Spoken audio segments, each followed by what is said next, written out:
தமிழ்நாட்டில் பல்வேறு மாணவர்கள் அனிதா தொடங்கி அனுஸ்ரீ வரைக்கும் இன்னைக்கு உயிர் தற்கொலை செய்துகிற நிலையை இந்த நீட் தேர்வு உருவாகி இருக்கிறது.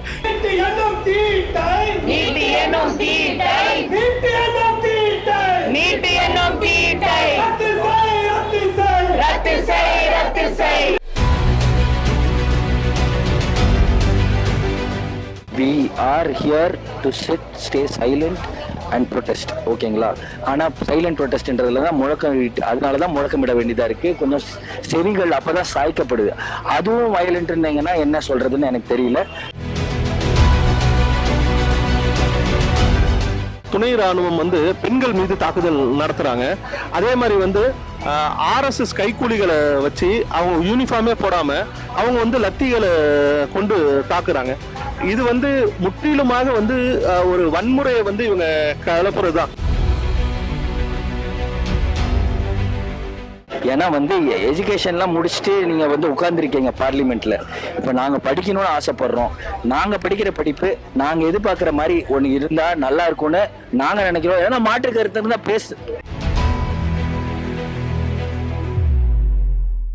அதாவது நீட் விலக்கு தான் எங்களுடைய இலக்குன்னு தேர்தல் வாக்குறுதியில சொல்லிட்டு வந்த தாவேக அரசு, குறிப்பா தமிழ்நாட்டினுடைய முதலமைச்சர் விஜய் இது குறித்து வாய் திறக்கணும். மென்மையான முறையில் அறிக்கை விடுறதை நாங்கள் ஏற்றுக்கொள்ள முடியாது.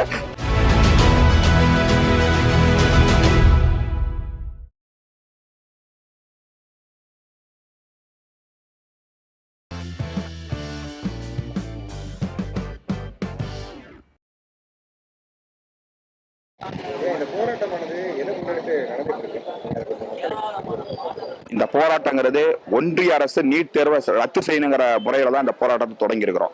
ஒன்றிய அரசு நீட் தேர்வை கொண்டு வந்த நாள்ல இருந்து தமிழகத்துல நீட் எதிர்ப்பு போராட்டங்கள் அதிகரித்து கொண்டே இருக்கிறது. குறிப்பா தமிழ்நாட்டில் பல்வேறு மாணவர்கள் அனிதா தொடங்கி அனுஸ்ரீ வரைக்கும் இன்னைக்கு உயிர் தற்கொலை செய்துகிற நிலையை இந்த நீட் தேர்வு உருவாகி இருக்கிறது. இந்த நீட் தேர்வு முழுக்க தனியார் ஏஜென்சிகளுக்கு, தனியார் நிறுவனங்களுக்கு கொள்ளையடிப்பதற்கான முறையில தான் இந்த நீட் தேர்வு அறிமுகம் செய்யப்பட்டதுங்கிறதா நாம் தொடர்ந்து வலியுறுத்திட்டு இருக்கிற கோரிக்கை. இந்த நீட் தேர்வை ரத்து செய்யணுங்கிற முறையில தான் கல்வியாளர் சோனம் வாட்சுக் தன்னுடைய உண்ணாவிரத போராட்டத்தை ஜனநாயக முறையில் அறவழியில டெல்லியில தொடங்கினாரு. அந்த போராட்டத்தை அடக்குகிற ஒடுக்குகிற வகையில ஒன்றிய அரசு அவர்களை வலுக்கட்டாயமா கைது செய்திருக்கிறது. அந்த கைது செய்த சோனம் வாட்சுக்கை விடுதலை செய்யணுங்கிறதுனாலதான் இந்திய மாணவர்கள் ஜனநாயக முறையில நாடாளுமன்றத்தை நோக்கி பேரணியா சென்றாங்க. இந்த பேரணிய ஒரு கலவரத்தை உருவாக்கியது ஒன்றிய பாஜக அரசு. ராணுவத்தை ஏவி விட்டு அவர்கள் மீது தடியடி, கண்ணீர் புகை குண்டுகள், குறிப்பா சொல்ல போனா அந்த கண்ணீர் புகை குண்டுகள் தேதி எக்ஸ்பைரி ஆன, அதாவது கடந்த ஆண்டே எக்ஸ்பைரி ஆன கண்ணீர் புகை குண்டுகளை வீசி இருக்கிறாங்க. இதன் மூலம் பல்வேறு மாணவர்களுக்கு தன்னுடைய கண் பார்வை இழந்திருக்கிற நிலை ஏற்பட்டிருக்கிறது. கை எலும்புகள், கால் எலும்புகள் முறிக்கப்பட்டிருக்கிறது. பெண்கள் என்று பார்க்காமல் ஆலைகள் கிழிக்கப்பட்டு இன்றைக்கு ஒரு காட்டுமிராண்டித்தனமான தாக்குதலை இந்த அரசு கட்டவிழ்த்து விட்டிருக்கிறது. ஒன்றிய அரசு தன்னுடைய தாக்குதலை நிறுத்திக் கொள்ள வேண்டும். இந்திய மாணவர்களின் குரல்களுக்கு செவிசாய்த்து நீட் தேர்வில் இருந்து முழுமையாக நீட் தேர்வை ரத்து செய்ய வேண்டும். அதே போல ஒன்றிய கல்வி அமைச்சர் அவர்தான் இதற்கு முழுமையான பொறுப்பேற்கணும். ஏன்னா 66 முறை வினாத்தாள் கசியப்பட்டிருக்கிறது. அந்த நிறுவனத்திற்கு இந்த தேர்வு நடத்துகிற வாய்ப்பை கொடுத்தவர் ஒன்றிய அமைச்சர். ஆகவே அவர் உடனடியாக தன்னுடைய பதவியை ராஜினாமா செய்யணுங்கிறதுக்காக எங்களுடைய போராட்டத்தை தொடங்கி இருக்கிறோம். டெல்லியில தொடங்கிய போராட்டத்திற்கு ஆதரவான போராட்டம். இந்த போராட்டம் தீர்வு கிடைக்கிற வரை தொடரும்.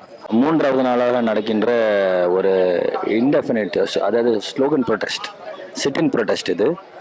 ஸோ டே 1 நம்ம சைதாப்பேட்டில் கூடணும், சைதாப்பேட் பனகல் மாலையில் கூடணும், அங்கே முழக்கமிட்டோம். அதுக்கப்புறமா ஒரு மணி நேரம் 2 மணி நேரத்துக்கு மேலே நம்மளால் அங்கே கண்டினியூ பண்ண முடியல. அதுக்கப்புறமா சரி இன்டெஃபினட்டாக இந்த ஸ்லோகன் ப்ரொடெஸ்ட்ன்றது கண்டினியூ பண்ணணும்னு நம்ம ரிக்வெஸ்ட்டோம். சரி ரைட்டு, இந்த இடத்துல நீங்கள் இன்டெஃபினட்டாக நீங்கள் கண்டினியூ பண்ணலாம் அப்படின்னாங்க. So we have come here. This is day 2 of where we are in பாலநிலம், T Nagar, Chennai. And our only requestல ஃபர்ஸ்ட் நிறைய இருக்குது. ஆனால் மெயின் ரிக்வெஸ்ட் நீட் எக்ஸாம் அப்படின்றது நீட்ன்றதை பேன் பண்ணணும். அதுதான் தாண்டி சரி பேன்ன்றதெல்லாம் கடைசி பட்ட கன்க்ளூஷன். ஃபர்ஸ்ட் இங்கே உட்காந்துருக்காங்க ஜஸ்ட் ஒரு சாலிடாரிட்டிக்காக அப்போசிஷன் பார்ட்டிலேருந்தோ இல்லை ரூலிங் பார்ட்டிலேருந்தோ யாருனாவது வரணும். We are really waiting to maybe அவங்க ஏன்னா நிறைய இஷ்யூஸ் இப்போ வந்து சென்ட்ரல் லெவல்லையும் சரி ஸ்டேட்லேயும் சரி lot of things are there they might be busy so வந்து இப்போ இது இன்டெஃபினட்டாக போகும் சார். இன்னைக்கு வர முடியலையா நாளைக்கு வரலாம், நாளைக்கும் வர முடியலையா நாளாளைக்கு வரலாம். மொத்தத்தில் நீங்கள் வந்து சந்திச்சு பேசுகிற வரைக்கும் இந்த ப்ரொட்டஸ்ட் கண்டினியூ ஆகிட்டே இருக்கும். It's a peaceful protest which is happening. காந்தியம் ப்ரொட்டஸ்ட் எல்லாருமே கிட்டத்தட்ட வந்து ரோஸ் ஃப்ளவரோட தான் உட்காந்துக்கிட்டு இருக்கோம். We are here to sit stay silent and protest. ஓகேங்களா?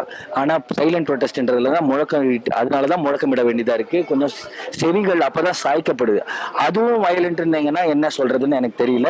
தயவு செய்து please come and visit us. We really want to have a conversation about education. ஏன்னா வந்து எஜுகேஷன்லாம் முடிச்சுட்டு நீங்கள் வந்து உட்காந்துருக்கீங்க பார்லிமெண்ட்டில். இப்போ நாங்கள் படிக்கணும்னு ஆசைப்படுறோம். நாங்கள் படிக்கிற படிப்பு நாங்கள் எதிர்பார்க்குற மாதிரி ஒன்று இருந்தால் நல்லா இருக்கும்னு நாங்கள் நினைக்கிறோம். ஏன்னா மாற்று கருத்து இருந்தால் ஒரு டிஸ்கஷனுக்கு தான் வந்து ஒரு கான்வர்சேஷனுக்கு வந்து ஸ்பேஸ் தான் எதிர்பார்க்குறோம். That's all we are looking for. எப்போதுமே வந்து மாணவர் சக்தின்றது ஒரு மிகப்பெரிய ஆற்றல் மிகுந்த சக்தி. இப்போ நாங்கெல்லாம் ஏன் அவர்களோட ஆதரவாக வந்து அமர்ந்திருக்கோம் அப்படின்னா, இந்த தளத்தில் நம்ம செய்யக்கூடிய தொழில் மற்ற எல்லாத்த விட இப்படி ஒரு எழுச்சி நடக்கும் போது நம்மளுடைய பங்களிப்பு அப்படின்றது இருக்கணும் அப்படின்றதான். நீட்டை முதல் எதிர்த்தது தமிழ்நாடு தான். நீட்டை தொடர்ச்சியாக வந்து கிட்டத்தட்ட 8 ஆண்டுகளுக்கு மேல நம்ம எதிர்த்துக்கிட்டு இருக்கோம். தங்கை அனிதாவுடைய மரணத்தின் மூலமாக மிகப்பெரிய எழுச்சியான போராட்டங்கள் எல்லாத்தையும் முன்னெடுத்தோம். ஆனா அந்த காலகட்டத்தில் வந்து பொதுஜன மக்கள் போராட்டமாக இது மாறல. எப்போதுமே ஒரு போராட்டம் வெற்றி அடையணும் அப்படின்னா வந்து அது பொதுஜன மக்கள் போராட்டமாக மாறும் போதுதான் அது ஒரு மாபெரும் வெற்றி அடையும். ஸோ அப்படி ஒரு வாய்ப்பு வந்து இப்ப வந்திருக்கு. இந்த நீட் அப்படின்ற ஒரு எழுச்சியும் சரி, இன்னொன்று வந்து கல்வி நம்மளோட கல்விகளோட உரிமைகள் இருக்கல, அதுவே வந்து பாத்தீங்க அப்படின்னா வந்து இன்னைக்கு மத்திய அரசு கையில இருக்கிறனாலதான். இது மட்டும் இல்லாம இப்ப நீட்டை எதிர்க்கல அப்படின்னா வந்து மும்மொழி கொள்கையை கொண்டு வருவாங்க. இது மாதிரி பல விஷயங்களை வந்து அவர்கள் வந்து திணிக்கக்கூடிய செயல்களை செஞ்சுக்கிட்டு இருப்பாங்க. அப்ப எந்த ஒரு தவறான செயல்களும் செய்யும் போதும் தவறான திட்டங்களை வந்து திணிக்கும் போதும் வந்து அதை எதிர்த்து மாணவர்கள் எழுச்சி மிகு குரலாக எழுப்புவாங்க அப்படின்றத செய்யறதுக்கான ஒரு அடையாளமாக தான் இன்னைக்கு அவ்வளவு பேர் அமர்ந்திருக்கும். ஒட்டுமொத்த இந்தியாவுக்குமே வந்து போராட்டத்துக்கு மிகப்பெரிய அடையாளமா இருக்கிறது தமிழகம் தான். இன்னைக்கு வட இந்தியாவில் அவ்வளவு பேர் போராடிக்கிட்டு இருக்காங்க. ஸோ அப்படின்ற போது அந்த மாணவர்களுக்கு ஆதரவாகும் நமக்கும் நீட்டு இங்க போகணும். அவங்களை அடிச்சதுக்காக அவர்கள் காவல்துறை மீது மிகப்பெரிய கண்டனத்தை நம்ம தெரிவிக்கிறோம். அவர்கள் எல்லாத்து மீது நடவடிக்கை எடுக்கணும்னு சொல்றோம். இது அரசாங்கம் தான் அங்க செய்யுது. மத்திய அரசு தான் வந்து காவல்துறை ஏவல் துறையை பயன்படுத்தி செய்யுது. ஸோ இதை கண்டிச்சும் இருக்கக்கூடிய இளைஞர்கள் மாணவனை வந்து நீங்க கன்னியாகுமரியில் அடிச்சீங்கன்னா காஷ்மீர் வரைக்கும் ஒன்றிணைவாங்க அப்படின்ற அவர்கள் சக்தியை காமிக்கிறதுக்கான ஒரு விஷயமாகவும், இது மாதிரி திட்டங்களுக்கு எதிராக தொடர்ந்து மக்கள் குரல் கொடுத்து வெற்றி பெறுவாங்க அப்படின்றத காட்டுவது இதுமாகவும் தான் இங்க ஒன்றிணைஞ்சிருக்கும். ஸோ இது வந்து பொதுஜன மக்கள் போராட்டமாக இப்ப மாறி இருக்கு. எவ்வளவோ இளைஞர்கள், எத்தனையோ ஐடி மக்கள், எத்தனையோ ஸ்டூடெண்ட், பேரண்ட்ஸ் அப்படின்றது எல்லாருமே வந்துகிட்டு இருக்காங்க. கண்டிப்பாக இந்த போராட்டம் இப்ப முன்னெடுத்திருக்க போராட்டம் நீட்டுக்கான ஒரு நிரந்தர தீர்வை கொடுக்கும் அப்படின்றத நம்புறோம். இனி எடுக்கக்கூடிய இது போன்ற மக்கள் விரோத திட்டங்களுக்கும் இது எதிராக செயல்படும் அப்படின்றத நம்புறோம். நான் இந்த போராட்டம் இங்க 3 நாள் நடைபெறுகிறது. நான் இன்னைக்கு தான் இணைஞ்சிருக்கேன். ஸோ இங்க எப்படி ஜந்தர் மந்தர்ல 3 கோரிக்கைகளை முன்னிறுத்தி அவ்வளோ பேர் வந்து அங்க ப்ரொடெஸ்ட் பண்ணாங்களோ, அதே 3 கோரிக்கைகளோட சேர்த்து நீட்டையும் பேன் பண்ணுன்ற கோரிக்கையோட இங்க வந்து நாங்க ப்ரொடெஸ்ட் பண்ணிக்கிட்டு இருக்கோம்.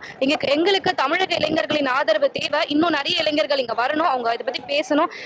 we need தமிழ்நாடு இளைஞர். தொடர்ச்சியாக இந்த தொடர் போராட்டம் நடைபெற்று கொண்டிருக்கிறது. முழுக்க அறம் வழியில், அமைதி வழியில் இந்த ஒரு போராட்டம் காக்ரோச் ஜனதா பார்ட்டி தமிழ்நாடு இளைஞர்கள் சார்பாக பாலன் இல்லம் என்கின்ற டிநகர் இடத்திலே இந்த ஒரு போராட்டம் நடைபெற்றுக் கொண்டிருக்கிறது. அனைத்து இளைஞர்களும் இந்த ஒரு போராட்டத்தில் கலந்து கொள்ளும்படி அழைக்கின்றோம்.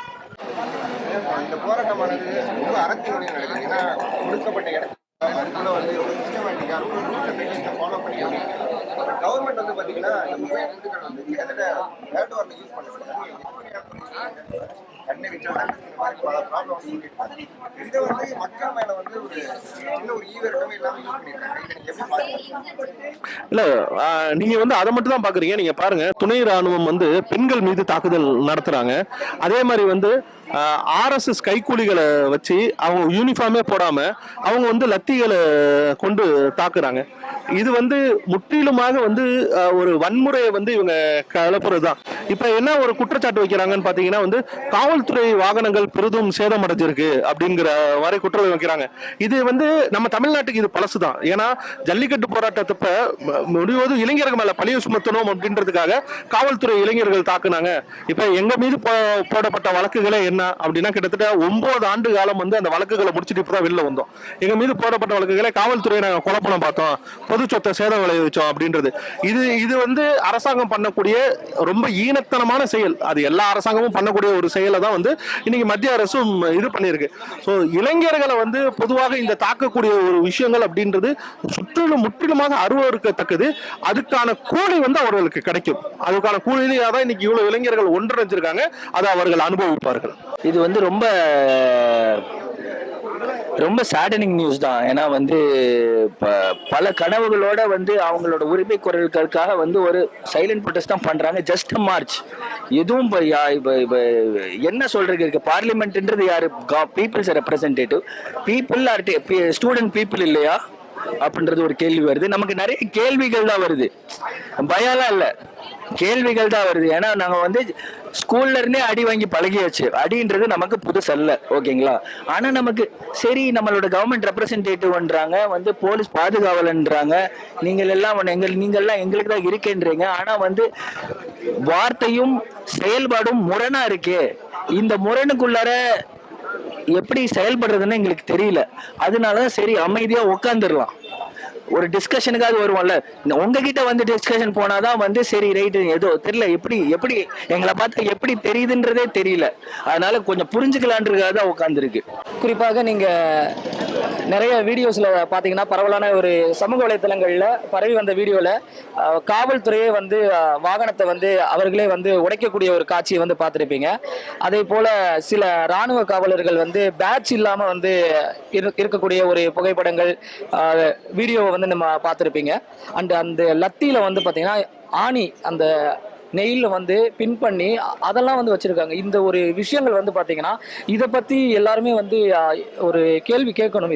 இது மிகவும் கண்டனத்துக்குரிய ஒரு விஷயம். இது டெல்லியில் இது ரொம்ப நாள் நடந்துட்டு இருக்குதா. ஆனால் வந்து அங்கே இருக்க சென்ட்ரல் கவர்மெண்ட் கண்டிப்பாக இதுக்கு ஆன்சர் பண்ணியிருந்தா இது இவ்வளோ பெரிய பிரச்சனையாக இருக்கவே ஆயிருக்காது. அங்கே வந்து ஆன்சர் பண்ண தவறுன சென்ட்ரல் கவர்மெண்ட் இது ஒரு முக்கியமான காரணம். செகண்ட், இங்கே வந்து தமிழ்நாடு இளைஞர்களுக்கு மத்தியில் இது வந்து இப்போ பேசப்படுது. இப்போ இத்தனை பேர் கூடி பேசுகிறாங்க. அப்போ இது வரைக்கும் பேசிட்டு இருந்தவரும் இன்னைக்கு சேர்ந்து பேசுகிறாங்க. அவ்வளோதான். இது இன்னும் பெரிய ஒரு விஷயமா இது மாறணும். கண்டிப்பா தர்மேந்திர பிரதானம் மட்டும் நீக்கிட்டா இந்த பிரச்சனை முடிஞ்சிருமா? என்னைக்கு ஓட்டு போட்டு சீட்ல உட்கார பொலிட்டீஷியன்ஸ் எல்லாரும் ஒரு ஓட்டுக்கும் நம்ம அக்கௌண்டபிள், நம்ம பதில் சொல்லணும்ன்ற ஒரு நினைப்போட அங்க உட்காராங்களோ அன்னைக்கு டெமோக்ரஸில இருக்க எல்லா பிரச்சனையுமே தீந்துரும் நான் நினைக்கிறேன். தொடர்ந்து வந்து இந்த மாதிரி போராட்டங்கள் தமிழ்நாடு முழுக்க வந்து இந்த கட்சி மூலியமாக நடந்துட்டு அப்படி நடக்கும்போது கூட சிஎம் அவர்கள் வந்து இதுக்கான ஒரு வார்த்தை கூட பேசாம இருக்காது. யங்ஸ்டர்ஸ் மூலியமா ஓட்டு வாங்கி தான் ஜெயிச்சிருக்காரு. பட் ஏன் பேசாம இருக்காரு நீங்க நினைக்கிறீங்க? அவர் வந்து he might be busy with, அவர் வந்து இப்போ எங்க அண்ணன் விஜய், தளபதி விஜய்ல இருந்து இப்போ சிஎம் விஜய் ஆயிட்டார். அவர் is chief minister of state. அவருக்கு நிறைய பொறுப்புகள் இருக்கு, நிறைய விஷயங்கள் ஹேண்டில் பண்ண வேண்டியது இருக்கு. இருக்கிற பல மினிஸ்டர்ஸ் இருக்காங்க, அவங்களோட இஷ்யூஸும் ஹேண்டில் பண்ண வேண்டியது இருக்கு. ஸோ அதனால நாங்கள் வந்து இன்னைக்கு உட்காடுறோம் வாங்க. இப்போ எங்க அண்ணன் போனாரு, நேராக வந்து அறிவண்ணன் போனாரு, அந்த மாதிரிலாம் நாங்கள் எதிர்பார்க்கல. ஆனால் அவரே கூப்பிட்டு வச்சு பேசுறாரு விஜய் சார். ஆதவ் சார் வந்து அவர் வந்து வழி அனுப்பி வைக்கிறாரு. மேபி அவர் ஒரு ஏழு செலிபிரிட்டின்றதுனால அந்த ஒரு அந்தஸ்து, அந்த ஒரு ஸ்பேஸ் கிடைக்குது பேசுறதுக்கு. நமக்கு வந்து நம்ம மாணவர்கள் நம்ம வந்து அதனால இண்டிபெண்டா உட்காந்தாச்சு. ஒரு நாள் இல்லை, 2 நாள் இல்லை, 5 நாள் ஆனாலும் சரி, 5 மாசம் ஆனாலும் சரி, நீங்க எப்படி இருந்தாலும் டைம் கிடைக்கும்ல, ஓகேங்களா? ஆடியோ லான்ச்சுக்கு போக முடியுது. டெஃபினட்டா உங்களுக்கு நிறைய இஷ்யூஸை தாண்டி உங்களுக்காக மக்களுக்காக வந்து எதனா ஒரு படம் விட முடியுது, எல்லா டைம் கிடைக்குது இல்ல, மாணவர்களுக்காகவும் டைம் இருக்கு அப்படின்றத நான் ரியலி நம்புறேன். So we are all students are all we are waiting sir, we are really waiting for you. Tamil Nadu அரசு, குறிப்பா தமிழ்நாட்டில் கடந்த காலங்களில் நீட் எதிர்ப்புக்கான மசோதாவை சட்டமன்றத்தில் நாம தாக்கல் செஞ்சிருக்கிறோம். வருகிற சட்டமன்ற கூட்டத்தொடருக்கான தேதியை சபாநாயகர் அறிவிச்சிருக்காரு. உடனடியாக தமிழ்நாடு சட்டப்பேரவையில நீட் விலக்கு அப்படிங்கிற தீர்மானத்தை உடனடியாக கொண்டு வரணும். அதே போல இந்தியா, அதாவது நீட் விலக்கு தான் எங்களுடைய இலக்குன்னு தேர்தல் வாக்குறுதியில சொல்லிட்டு வந்த தாவேக அரசு, குறிப்பா தமிழ்நாட்டினுடைய முதலமைச்சர் விஜய் இது குறித்து வாய் திறக்கணும். மென்மையான முறையில் அறிக்கை விடுறது நாங்க ஏற்றுக்கொள்ள முடியாது. தமிழ்நாடு அரசு நீட்டில் இருந்து விலக்கு அப்படிங்கிறத, ஏன்னா தமிழ்நாட்டினுடைய இளைஞர் மாணவர்களுடைய வாக்குகளை வாங்கி ஆட்சிக்கு வந்திருக்கிற இந்த அரசு அந்த மாணவர் இளைஞர்களுடைய குரலுக்கு மதிப்பளித்து நீட்டிலிருந்து முழுமையான விலக்கு ஒன்றிய அரசை கண்டுக்கின்ற வகையில இந்த அறிக்கையை விடணும். அதே போல நீட் விலக்குங்கிறத உத்தரவாதப்படுத்தணுங்கிறத நாங்க கேட்டுக்கிறோம். இப்போ சிஎம் அவர்கள் வந்து 2 ட்வீட் மட்டும் போட்டிருக்காங்க இதை கண்டிச்சு அப்படின்ற மாதிரி. என்னுடைய கோரிக்கை என்ன அப்படின்னா வந்து நீட்டை பத்தி மட்டும் இல்ல, இத்தனை கோடி இளைஞர்கள் வந்து உங்களை நம்பி வாக்களிச்சு ஒரு மிகப்பெரிய இடத்தை வந்து உங்களுக்கு கொடுத்துருக்காங்க. ஸோ அப்படிங்கும் போது எல்லா விதமான மக்கள் விரோத திட்டத்துக்கு எதிராகவும் நீங்க குரல் கொடுக்கணும் அப்படின்றத வந்து நாங்க வந்து எதிர்பார்க்கிறோம். ஒரு எங்க இந்த இந்த தமிழ்நாட்டோட ஒரு குடிமகனாக வந்து எங்களுடைய முதல்வர் வந்து எங்க மக்கள் விரோத திட்டத்துக்கு எதிராக குரல் கொடுக்கணும். அநீதி எங்கெங்க நடக்குதோ அதை வந்து மிக தைரியமாக, அதாவது பூசி மழுவி நம்ம வந்து ஒரு அறிக்கை கொடுக்கறது இல்ல, நேருக்கு நேரா எதிர்ங்க. உங்க பின்னாடி இப்ப இவ்வளவு லட்சம் இளைஞர்கள், இவ்வளவு கோடி இளைஞர்கள் இருக்கும் போது நீங்க வந்து இன்னும் ஆழமாக எதிர்க்க ஆரம்பிச்சீங்கன்னா இன்னும் பொதுவாக இருக்கக்கூடிய இன்னும் பல பேர், எங்களை போன்றவர்கள் இன்னும் பல பேர் உங்க பின்னாடி வந்து நிற்போம். எங்க முதல்வர் எதிர்க்கிறாரு அப்படின்றத. சோ வந்து எப்பெல்லாம் வந்து தமிழகத்துக்கு எதிராக ஒரு திட்டங்கள் வருதோ, தமிழக சமூக நீதிக்கு எதிரான திட்டங்கள் வருதோ, தயவு செய்து நீங்க நேரடியாக எதிர்ங்க. அதே மாதிரி இந்த பிரஸ் மீட் கொடுக்காம தயவு செய்து இருக்காதீங்க, தைரியமா கொடுங்க. அது வந்து கண்டிப்பாக வந்து இன்னும் பல இளைஞர்களை வந்து அதை ஈர்க்கிறதுக்காக உங்களுக்கு சிறந்த முறையில மேடையில பேசுறப்பெல்லாம் சிறந்த முறையில தான் பேசுறீங்க. ஸோ அதை எதிர்த்து நீங்க வந்து அறிக்கைகள் கொடுக்கறது மட்டும் இல்லாம நீங்க அதை எதிர்த்து குரல் கொடுக்கும் போது வந்து உங்க பின்னாடி வந்து தமிழகம் நிற்கும். நிரந்தர தீர்வு நீட்டை ரத்து செய்ய வேண்டும். ஒன்றிய அரசு, ஒன்றிய கல்வி அமைச்சர் பதவி விலக வேண்டும். ஒன்றிய அரசு தன்னுடைய கல்விக் கொள்கையிலிருந்து தன்னை மறுபரிசீலனை செய்து கொள்ள வேண்டும்.